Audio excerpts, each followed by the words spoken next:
Hello students, today we are going to complete poem number 2, Be the Best. So let's start reading.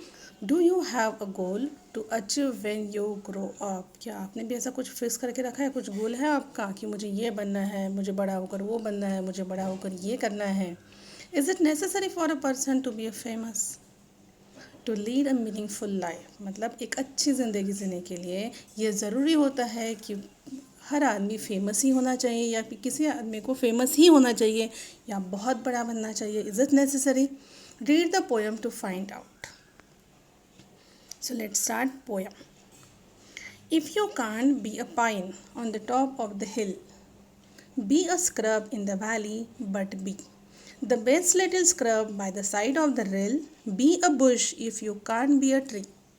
देखो यहाँ पे क्या कहा है, ये जो पाइन है ना, ये एक ट्री है, पाइन ट्री करके होता है.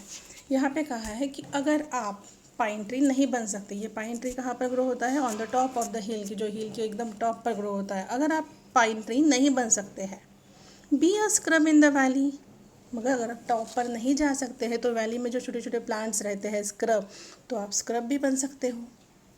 स्क्रब मतलब short bushes growing in dry area, जो ड्राई एरियाज रहते हैं वहाँ पर जो प्लांट्स होते हैं, ग्रो होते हैं, आप वो भी बन सकते हैं. बट बी, लेकिन बनो the best little scrub by the side of the rill. Be a bush if you can be a tree.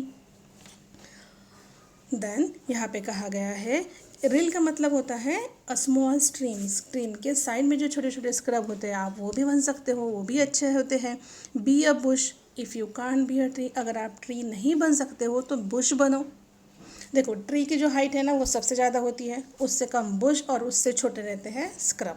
ठीक है, अभी ये जो 4 लाइन है ना, इसका मीनिंग जो है, एग्जैक्ट मीनिंग, वो मैं आपको फिर से बताती हूँ. ठीक है, पहले क्या कहा है पाइन ट्री के बारे में कि अगर आप पाइन ट्री के जैसे नहीं बन सकते हो तो क्या बनो? स्क्रब बनो. करेक्ट. इसका एक्चुअली मीनिंग है कि everyone may not achieve the same goal और results, but we must put in our best efforts. बहुत बार ऐसा होता है, हम लोग कुछ फिक्स करते हैं, वो चीज़ें नहीं होती हैं, तो इट्स ओके, नहीं होती, लेकिन जो चीज़ें आप करते हैं, जो करते हो, उसमें आप पूरे अपने बेस्ट एफर्ट्स डाल दो. चलो then next. If you can't be a bush, अगर आप बुश नहीं बन सकते, be a bit of the grass, वो छोटे छोटे ग्रास ही बन जाओ, ग्रास का ही पार्ट बन जाओ. And some highway happier make, and some highway happier make. अब इसका मीनिंग ऐसा है कि you don't have to be a famous और greatly know to bring happiness into someone's life. जैसे देखो हम लोग जहाँ भी ग्रास देखते हैं, छोटी छोटी रहती है ग्रास, लेकिन कितना अच्छा लगता है ना हमें, जब जब हम लोग देखते हैं कि हाईवे के साइड में ग्रास लगी हुई है, उसको देख कर ही अच्छा लगता है. तो यहाँ पे ये कहा गया है कि अगर आपको किसी को खुशी देनी है, खुद को भी खुश रहना है और किसी के लाइफ में खुशियाँ लानी है, तो इसके लिए ये नेसेसरी नहीं है कि आपको फेमस ही बनना है या फिर कुछ तो भी ग्रेट पर्सनालिटी ही बननी है. If you can't be a muskie, then just be a bass, but the liveliest bass in the lake. यहाँ पे कहा गया कि अगर आप मस्की नहीं बन सकते, मस्की क्या है?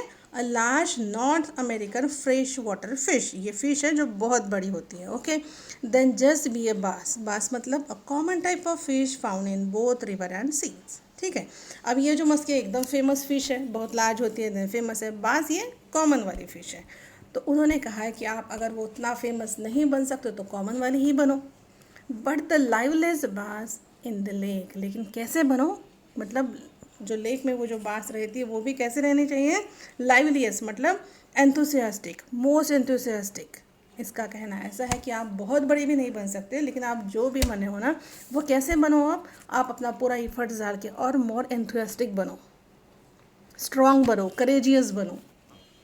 Then next page.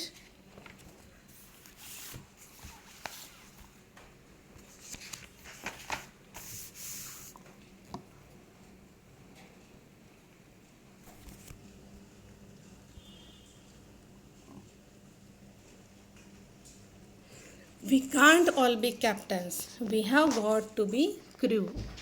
That's it's something for all of us here. There is big work to do and there is lesser to do, and the task we must do is the near. देखो अभी यहाँ पर क्या कहा गया है, यहाँ पर कहा है कि we can't all be captains. Captain मतलब क्या होता है, the person in charge of ship और एयरक्राफ्ट। ओके, क्रू का मतलब होता है a group of people who work on and operate a ship, boat, craft और स्पेस क्राफ्ट। यहाँ पे सिंपल सी एक चीज़ लेने हैं हमें कि जैसे एक ग्रुप है, ओके, उसका नाम, उसको बोलते हैं हम लोग क्रू, और कैप्टन उनका एक लीडर है। तो यहाँ पे कहा गया है कि सारे लोग तो लीडर नहीं बन सकते ना, करेक्ट, सारे लोग कैसे लीडर बनेंगे, कोई एक ही लीडर बनेगा और बाकी के लोग जो है वो क्रू में रहेंगे, मतलब वो क्या रहेंगे, वो उनका एक ग्रुप रहेगा, करेक्ट। तो यहाँ पर there is a big work to do, मतलब बहुत सारा वर्क है करने के लिए। There is a lesser to do, बहुत कम, किसी किसी को बहुत कम वर्क है करने के लिए। And the task we must do is the near.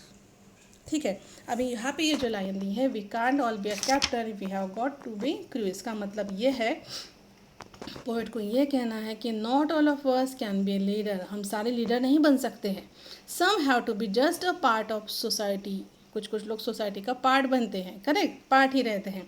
However everyone has their own role to play, अगर वो लीडर नहीं है लेकिन ग्रुप में भी हर किसी को एक एक काम दिया रहता है, उनका कुछ अलग रोल रहता है, हर किसी का अलग फंक्शन रहता है। Okay, everyone has their own role to play in the functioning of society and contribute to their own way, मतलब इसके लिए ज़रूरी नहीं है कि आपको कैप्टन ही बनना है। अपना काम हम लोगों को क्या करना है, अपना रोल जो है वो 100% से 100% देना है हमें अपने रोल प्ले करने के लिए। देन कुछ काम छोटे होते हैं, कुछ काम बड़े होते हैं, करेक्ट। देन फिर कहा है last line, the task we must do is the near, इसका मीनिंग ऐसा होता है कि we must do whatever is close to your heart, मतलब जो रोल आपको दिया है, जो काम आपको दिया है, जो आपके हार्ट के बहुत क्लोज है, जो आपको बहुत पसंद है, वो हमें करना है। यहाँ पे एक जो लाइन दी थी, there is something for all of us here, मतलब हम कैप्टन तो नहीं बन सकते लेकिन कुछ ना कुछ हम लोगों के लिए है। इसका मतलब क्या होता है, everybody has the possibility of achieving something and everybody can do something worth while, मतलब सबके पास कुछ ना कुछ अपॉर्चुनिटी रहती है, पॉसिबिलिटी रहती है कि वो कुछ अचीव कर सकते हैं। Then last answer, if you can't be a highway then just be a trail. If you can't be the sun, be a star. It isn't by size that you win or you fail. Be the best of whatever you are. यहाँ पर देखो क्या कहा गया है, if you can't be a highway, मतलब अगर आप हाईवे नहीं बन सकते, हाईवे कैसा रास्ता रहता है, एकदम पॉश बड़ा सा रास्ता, करेक्ट, अगर आप नहीं बन सकते हैं वो, then just be a trail. Trail मतलब क्या होता है, a rough path across open countryside और थ्रू फॉरेस्ट, जंगल से जाता हुआ रास्ता देखा है आप लोगों ने, जिसमें जो अनइवन रहता है, करेक्ट, उसे कहा गया है ट्रेल। या पर जो ये है गांव में जो रास्ते रहते हैं, छोटे छोटे रास्ते, उनको कहा गया है ट्रेल। कि अगर आप बड़ा सा हाईवे नहीं बन सकते हो तो आप क्या बनो, हाँ, तो आप छोटी सी ट्रेल बनो। If you can't be the sun, अगर आप सन नहीं बन सकते हो तो क्या बनो, बी अ स्टार, तो आप स्टार बनो। It isn't bye size that you win और यू फेल, आपका जीतना, आपका हारना आपके साइज़ के ऊपर डिपेंड नहीं है। Be the best of whatever you are. देखो ये जो 4 लाइन है ना, इसका क्या मीनिंग है कि अगर आपका गोल कुछ बहुत बड़ा है और वो सपोज़ वो नहीं हो सका कंप्लीट, ठीक है, तो आपका जो दूसरा गोल है उसके ऊपर आप ध्यान फोकस करो, वो अच्छे से करो। If you can't be a sun, be a star. देखो सन रोशनी देता है, उसके जैसे स्टार भी देते हैं, लेकिन स्टार छोटे छोटे रहते हैं, करेक्ट। तो आप बहुत बड़े नहीं बन सकते हो, तो स्टार तो बन ही सकते हो। आपका जीतना और हारना आपके साइज़ के ऊपर डिपेंड नहीं है, मतलब इसका ऐसा ज़रूरी नहीं है कि आपको बहुत बड़ा आदमी ही बनना है, ग्रेट पर्सन बनना है या फिर फेमस पर्सन बनना है। सिर्फ क्या करना है, be the best of whatever you are. आप जो भी हो, जो भी रोल प्ले कर रहे हो, वो कैसे करना है, पूरा जीव जान लगा कर करना है। हमें अपना रोल प्ले करते हुए पूरे 100% देने हैं।